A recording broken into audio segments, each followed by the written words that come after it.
Сүйін Құрманова өзі атыны өлген. Дәректүү әңгіме.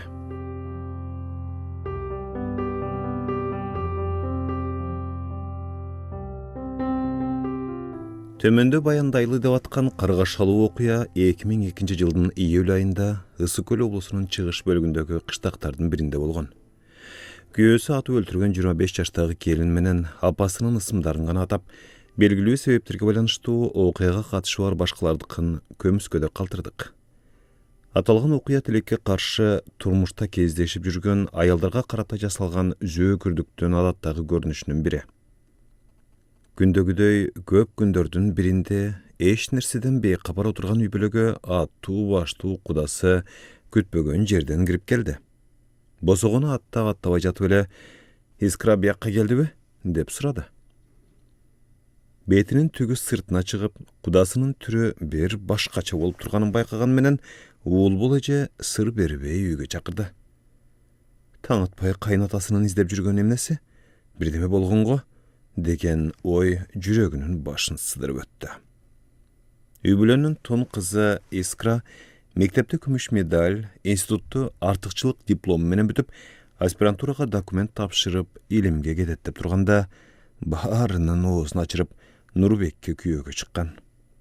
Бой жетип калган кыздын орун тапканы жакшы да.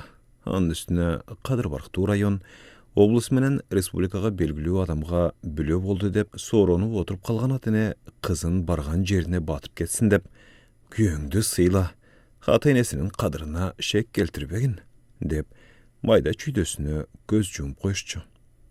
Эки балалуу болгончо эмне күндү көрүп, эмне деген турмуш өткөрүп жүрүшкөнүн кошо жашабагандан кийин эч ким деле билбейт да. Анын үстүнө бул тарап деле, тиги тарап деле эрди катын урушат, эси кеткен болушат деген эски түшүнүктү сап кармашып сыпайы мамиледе болушчу. Үй бүлөсүнүн тагдырын алаканына салып чечүүдөй болгон атасы башынан эрки бош баласын нары түртүп, бери түртүп жүрүп, акыры райондук ички иштер бөлүмүнө ишке орноштурган. Анын кичинекей үй бүлөсүнүн ички турмушу башкалар үчүн табышмак эле.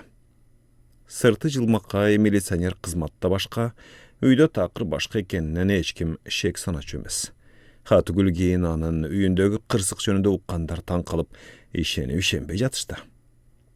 Эки чиедей баласы менен отурган Искрада күйөөсүнүн эч себепсиз эле эзмеле уруп сабап, түн ортосунда эшикке түртүп чыгарып салганын, кадимки менттик ыкма менен көгала из калбай турган жерге уруп, оюна келгендей ушалаганын эч кимге айтчу эмес. Мыкты аял жаман эрти жакшы кылат, аял жакшы эр жакшы дегенде калканч кылган кайненеси анын көз жашы менен муң зарын көрсө, көрмөксөн, укса, укмаксан болчу. Өзү деле аброю атпай журтка белгилүү кайнатасынын кадырына шек келтиргенден тартынчу. Кызынын кабак кашынан шектенип турган апасына «Эч нерсе эмес, апа, кыйын мезгил өтүп кетти. Эми баары жакшы болот» деп туюк жооп берип койчу. Ошондогу айткандарын эмнеге тактап сурабадым экен? Ал кандай кыйынчылык болду экен деп ойлогондо апасынын жүрөгү азырда мыкчыла берет. Эми мынтип ошол тепсе термелбес, чапса чайпалбас келинин тоодой таштай кайнатасы өзү издеп жүрөт. Аны төркүнүнөн таппаган соң кудасынын машинесине салып Нурбек менен Искра жашаган үйгө шашлыш алып келди. Атасы элдин көзүнчө уулу Нурбекти чакыртты. Райондук ички иштер бөлүмү менен үйдүн аралыгы кыйла болсо да, анысы дароо эле пайда боло калды. Келин шатыны коюп, өздөрү уктоочу бөлмөнүн терезесинен карап, «Тигине жатат, кам болуп жатат» деп беридегилерге кыйкырды. Аны уккан Искранын атасы чочуп кетип, эшикти сындырып ичкери кирди да, чындап эле уйган кандын үстүндө жаткан кызын көрдү. Андан кийинкиси аралашып, түшү же өңү экени билинбей чалды куйду түшүп, кайдан жайдан пайда боло калган тергөөчү топ кагазды алдына сунуп, «Кол коюңуз» дегенин элес булас билет. Эмне кагаз, эмне жазуу экенине акылы жетпеген атага ушундай кылыш керек экенин өзүңүз деле түшүнөсүз го деп шаштысын кетирип жатышты. Башы айлан көчөк болуп, асман жердин ортосунда асылып калган сыган абалда калган ата тегилер көрсөткөн тушка кол коюп берди. Көрсө, баары алдын ала пландаштырылган спектакль экен dedi keyin kүйüp bışıp. Meni atayın alıp barıp, eskranın sögünün üstünden çıkargana, balanday tükündeydi, görgönüm anık, eşkti özüm açıp birkenim anık degen qağazga kol koyduruşkana, tergönü teskeri çolgu salunun baştap qiyetab eken. Atanın töbesinden gök buğu çıgıp emi barmağın kırçat işte oturadı. Oşentip, kırçınday gelindin ömürün kıygan kapsılandı okuyanın tegeleginde iş jüre başladı. Ekspertler gelgençile öydün içindeki kantın taktarın çuğup tazılap, sööktü jerge berkenke şaştı. Kayınçört kalın ilge özün özü öldürdü degendi takatqın kaşıqıştı. Ayıl tüp götürülüp, iskranın sögün jerge koygan sıynattı özünçe bir narazılık aksasına aylanıştı. Atam apamды urup, anan moyunga mıltık menen attı.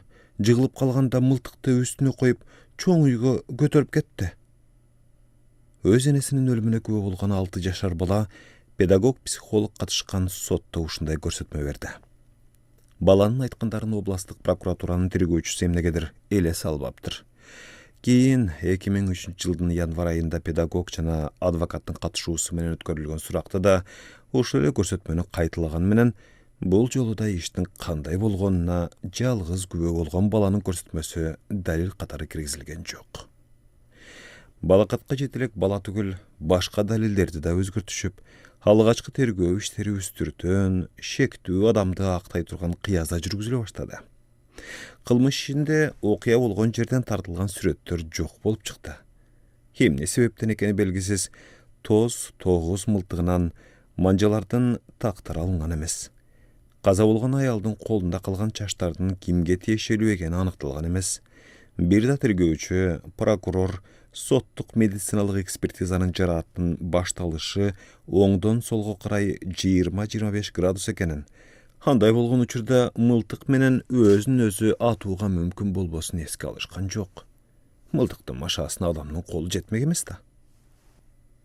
Атам апамды урган деп көрсөтмө берген жалгыз күбө баланы райондук соттон чечим чыгартып туруп, ошонун негизинде ыңгайын таа урдап кетишти.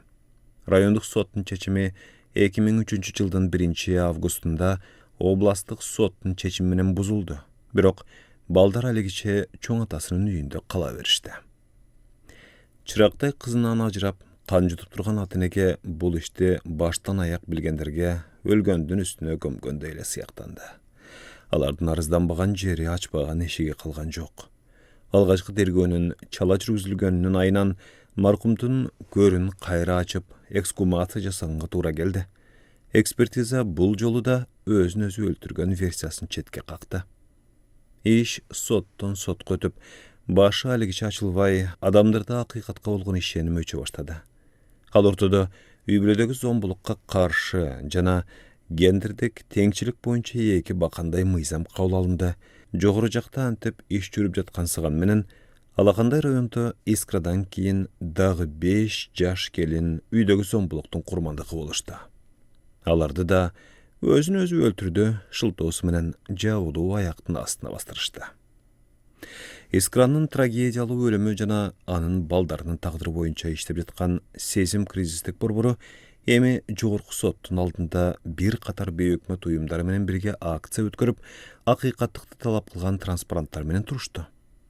Коомдук уюмдардын мындай козголушу соттордун маселеге олуттуу карашына таасир бердиби айтор, жогорку соттун чечими менен 30га жашы толуу эле келиндин өлтүрүлүшүнө байланышкан иш аскердик сотко өткөрүлүп, кайра тергөөгө жөнөтүлдү. Кайра тергөөнүн жүрүшүндө төбө чачты тик тургузган иштин бети ачылды. Көрсө, прокуратуранын алгачкы тергөө материалдары биякта калып, болгону ок атуучу куралды үйдө законсуз сактаган үчүн деген айып боюнча гана материалдар калыптыр. Үй бүлөдөгү зомбулуктун көз көрүнөө курмандыгы болгон Искранын өмүрү жана өлүмү апасы уул болдун турмушка болгон көз карашын төп тамырынан бери өзгөрттү.